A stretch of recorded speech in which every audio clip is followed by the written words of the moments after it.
Damai sejahtera yang daripada Allah Bapa, itulah yang melampaui hati dan pikiran saudara-saudari sekalian di dalam Yesus Kristus Tuhan kita. Amin.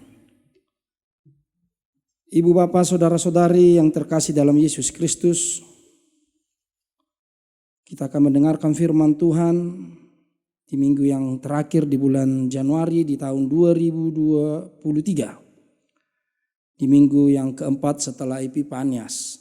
Firman Tuhan tertulis dalam buku Ayub pasal yang ke-12 dimulai dari ayat yang ke-13 sampai ayat yang ke-25. Saya akan membacakan firman Tuhan. Saudara-saudari boleh mengikutinya di dalam hati dan membaca Alkitab yang ada di hadapan saudara-saudari sekalian. Tetapi pada Allah lah hikmat dan kekuatan. Dialah yang mempunyai pertimbangan dan pengertian. Bila ia membongkar, tidak ada yang dapat membangun kembali.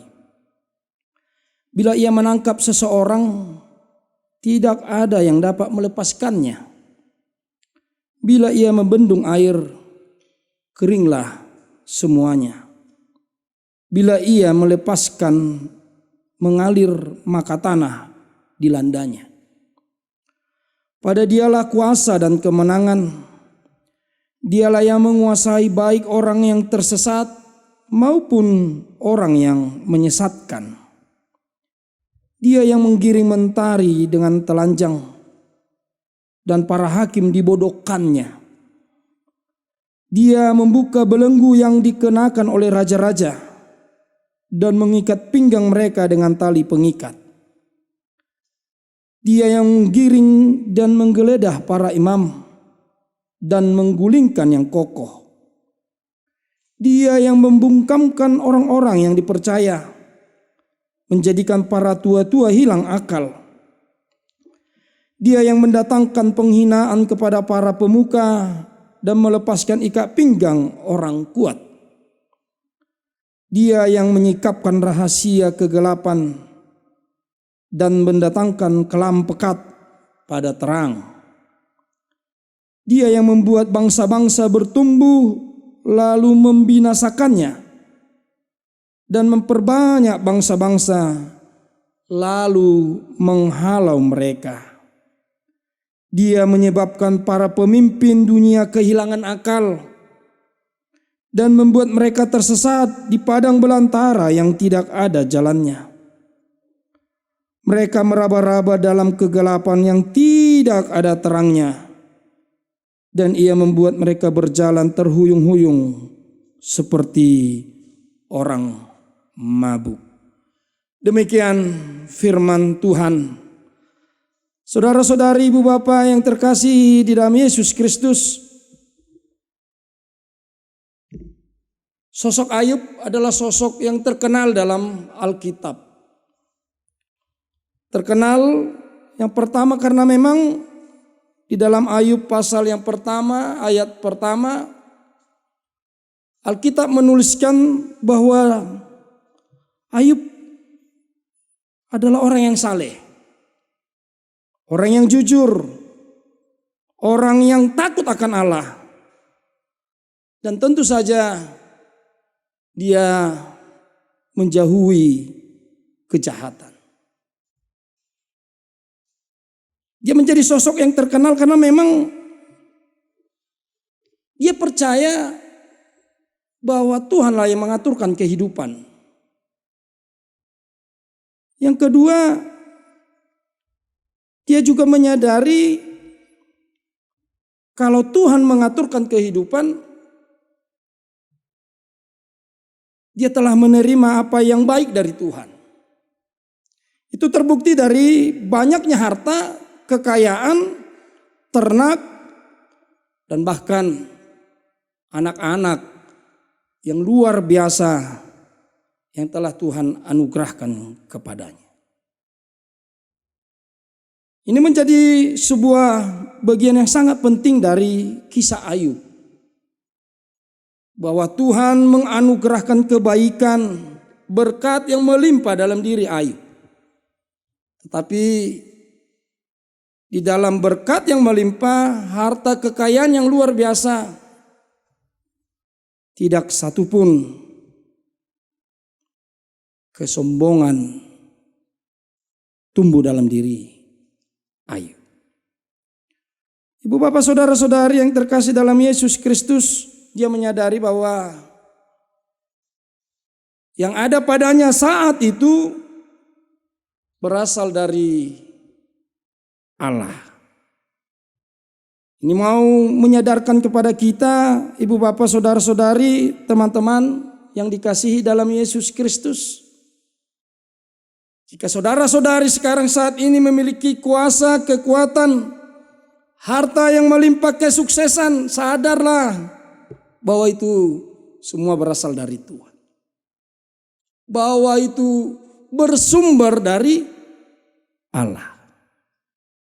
Ini yang menjadi bagian yang sangat penting, yang menjadi tekanan dalam firman Tuhan di minggu kita pada saat ini. Kesenangan, kebahagiaan tidak akan pernah terlepas dari kesusahan dan kesedihan. Keberhasilan, kesuksesan juga tidak akan pernah bisa lepas dari kegagalan. Mulu didok halak Batak atar songonomai marsika soring do nama asa di pardalanan ningguluon. Silih berganti kehidupan yang memang harus dihadapi setiap orang dalam perjalanan hidupnya. Ada susah, ada sedih, ada tertawa, ada tangis. Dan memang jika ditanyakan, kamu pilih apa? Semua kita akan berkata, saya mau memilih kebahagiaan, saya mau memilih kesenangan, saya mau memilih kekayaan. Dan akan selalu berusaha menyingkirkan kesedihan, penderitaan, dan kesusahan. Ibu bapak, saudara-saudari, Ayub pasal yang ke-12 bercerita tentang jawaban dari Ayub sendiri terhadap sahabat-sahabatnya setelah penderitaan begitu mengerikan dihadapi oleh Ayub. Kalau kita baca teks dari Ayub pasal yang pertama, kedua, ketiga, dan seterusnya, sangat jelas dikatakan penderitaan yang datang setelah sukacita, kebahagiaan yang didapat Ayub. Yang pertama, ada 500.000 pasang lembu yang dimiliki oleh Ayub hilang, dicuri. Ada 500 keledai betina hilang, dicuri. Ada 7.000 ekor kambing domba mati karena disambar petir. Ada 3.000 ekor unta habis, hilang, dicuri. Ada 7 putra yang dimiliki Ayub. Ada 3 putri yang dimiliki Ayub. Mati dalam waktu bersamaan ketika terjadi pesta di rumah mereka. Sungguh sangat menyedihkan. Kekayaan, harta, kesuksesan, Hagabion yang disampaikan oleh Allah kepada Ayub hanya hitungan detik menjadi penderitaan. Dan berikutnya dia ditimpa sebuah penyakit yang tidak tahu dari mana asalnya, yaitu penyakit kusta. Dan ini menjadi suatu penyakit yang sangat mengerikan di tengah-tengah masyarakat. Dan banyak orang beranggapan bahwa ini adalah penyakit kutukan karena dosa-dosa yang dilakukan oleh Ayub sendiri.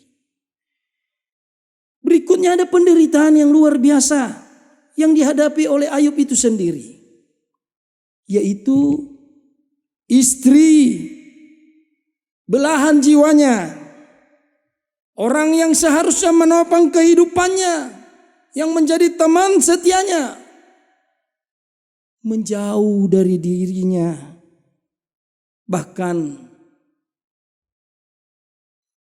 mengajak Ayub untuk mengutuki Allah yang disembah oleh Ayub.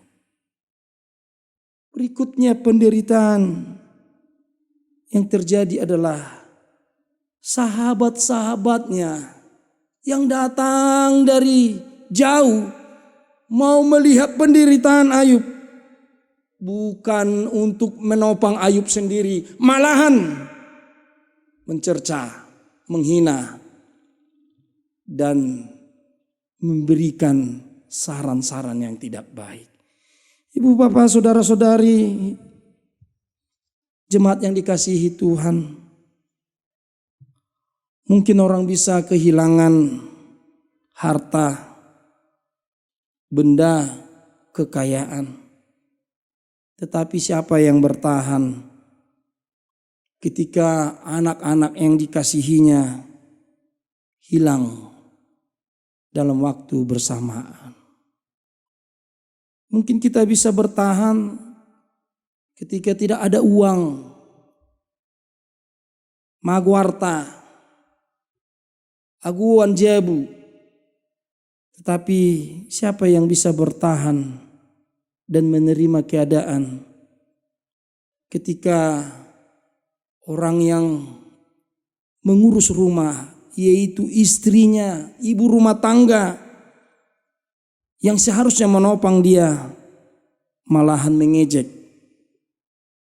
dan menyuruh mengutuki Allah. Sahabat-sahabatnya yang seharusnya menjadi teman dalam suka dan duka, malahan ikut menuduh-nuduh perbuatan Ayub selama ini yang salah di hadapan Allah. Itu adalah menjadi jawaban dalam Ayub pasal yang ke-12. Teks khotbah pada minggu kita hari ini. Ayub tidak memahami semua yang terjadi dalam kehidupannya, penderitaan yang terjadi dalam kehidupannya, dalam pemikirannya, dalam pandangannya, dalam logikanya.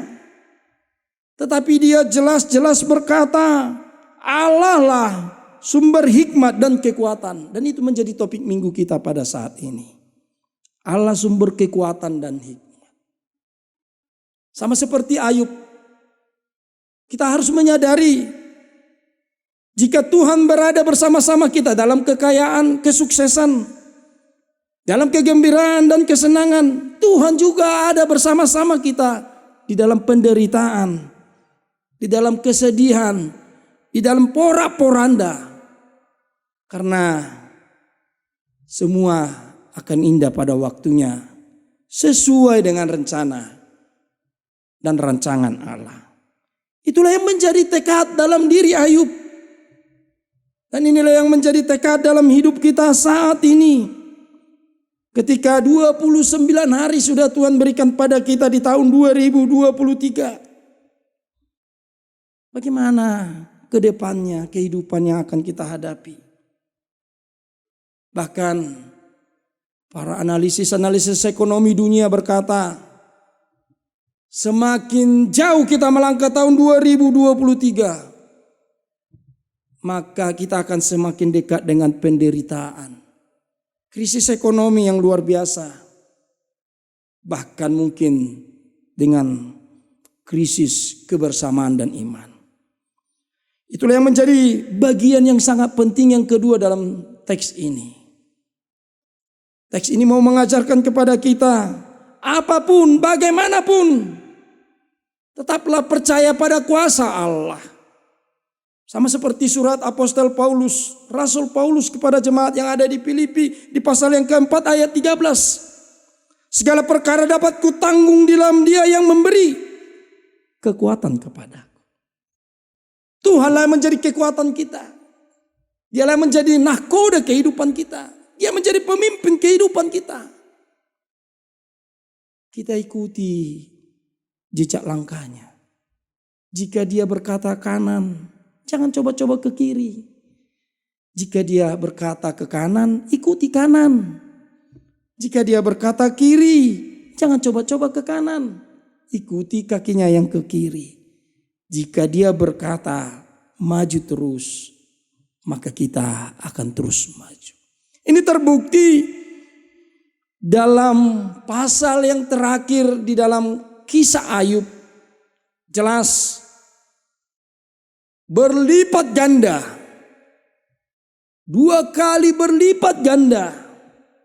Apa yang telah Ayub rasakan kehilangan, Allah menambahkan kepada Ayub. Karena apa? Karena Ayub percaya betul akan kekuatan dan hikmat Allah.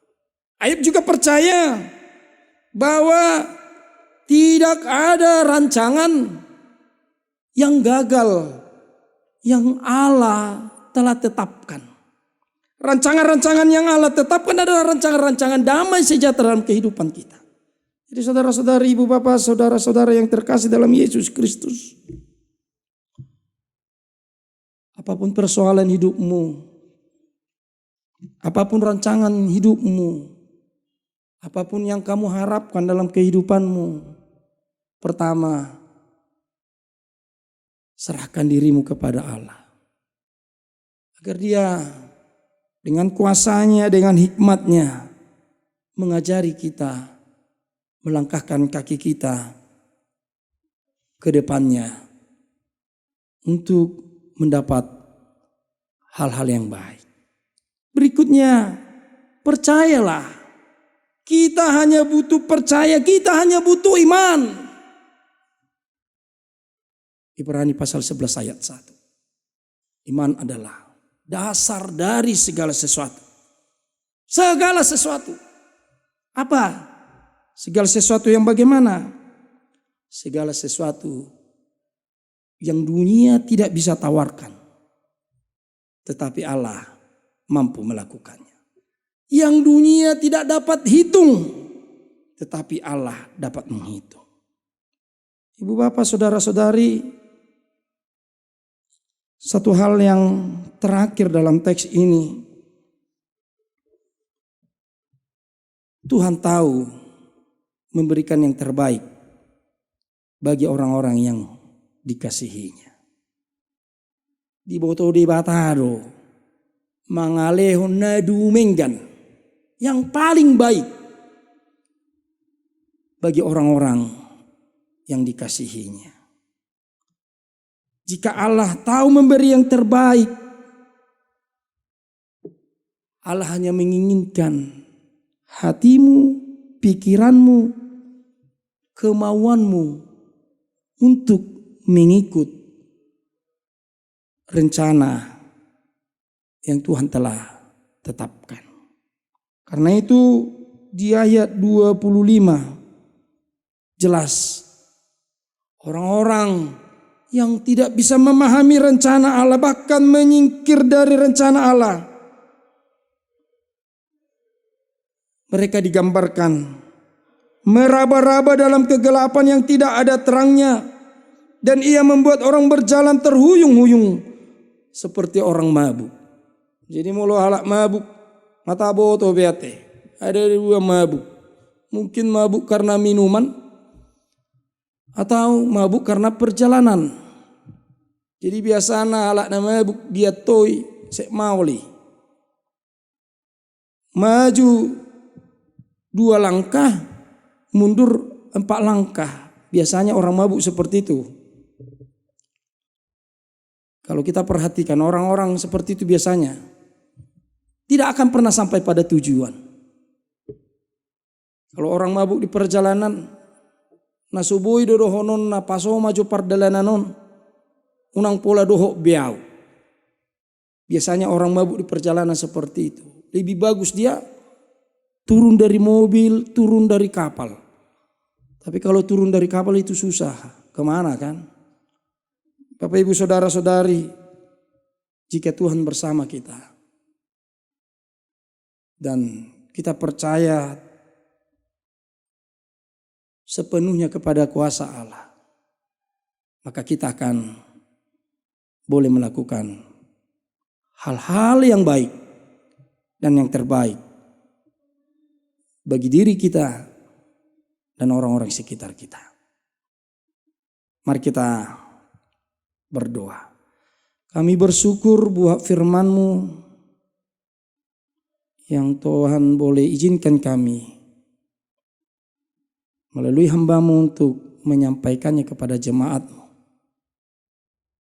Ya Allah, Engkaulah sumber hikmat dan kekuatan. Kami percaya perjalanan hidup kami,